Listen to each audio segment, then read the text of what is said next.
नमस्कार. Next theorem म्हणा किंवा नेक्स्ट फॉर्म्युला प्रूव्ह करायचा आहे tan inverse.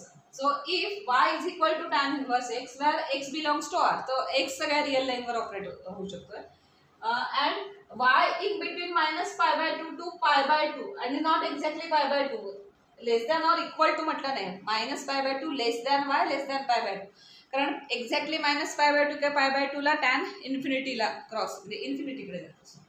Then prove that dy by dx is equal to 1/1 plus x square. ज्या मेथडने sign inverse x आपण prove केलं त्याच सेम मेथडने ट्रिग्नोमेट्री यूज करून प्रूव्ह करायचं. So here given that y is equal to tan inverse x or x all for all x belongs to r. tan इनव्हर्सचा आपल्याला derivative find out करायचं dy by dx. ते आता आपल्याला माहित नाही. So dx by dy find out करूया आणि त्याचा रेसिप्रोकल घेऊया. dx by dy करण्यासाठी इथे x असायला हवा, सो आपण tan इनव्हर्स इथे कॅन्सल व्हायला हवे. त्यासाठी काय करणार, tan ने दोन्हीकडे मल्टिप्लाय. सो ह्याला काय होणार, tan ऑपरेट करणार नाही. ह्याला tan ऑपरेट केलं की tan y होईल. ह्याला tan ऑपरेट केल्यामुळे दोन्ही इनव्हर्स आणि टी फंक्शन्स जातात आणि आयडेंटिटी होतं ना, सो कॅन्सल होतात. म्हणजे tan inverse x. So inverse आणि हे फंक्शन केल्यानंतर आयडेंटिटी फंक्शन्स असं निघून जातात. Therefore tan y is equal to x. आता हा x is equal to tan y, टॅनचा डेरिव्हेटिव्ह माहिती आहे, सो आपण dx बाय dy काढू शकतो. बिकॉज x हे फंक्शन आहे आणि विथ रिस्पेक्ट टू काय y आहे, त्यामुळे dy बाय dx नाही जमणार काढायला. dx by dy find out करू शकतो. Therefore dx by dy is equal to d by dy of tan y. tan y चा डेरिव्हेटिव्ह लावा, which is equal to sec square y plus असतं ना sec square y. Variable तेच ठेवायचं, with respect to y घेतोय, function of x with respect to y असेल. Therefore dx by dy find out करू शकतो. dy बाय dx करण्यासाठी reciprocal घेऊनच काढावं लागेल.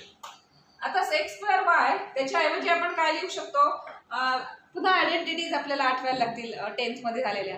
sec square is equal to काय असतं, 1 प्लस tan स्क्वेअर, कारण in the form of tan आणल्याशिवाय आपल्याला tan y is equal to x finally आपल्याला x च्या फॉर्म मध्ये हवंय ना फॉर्म्युला.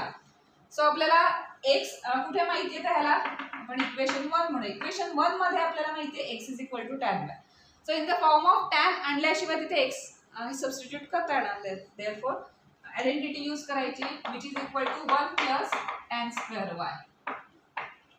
बट tan मीन्स काय आहे, x आहे फ्रॉम इक्वेशन 1. देअरफॉर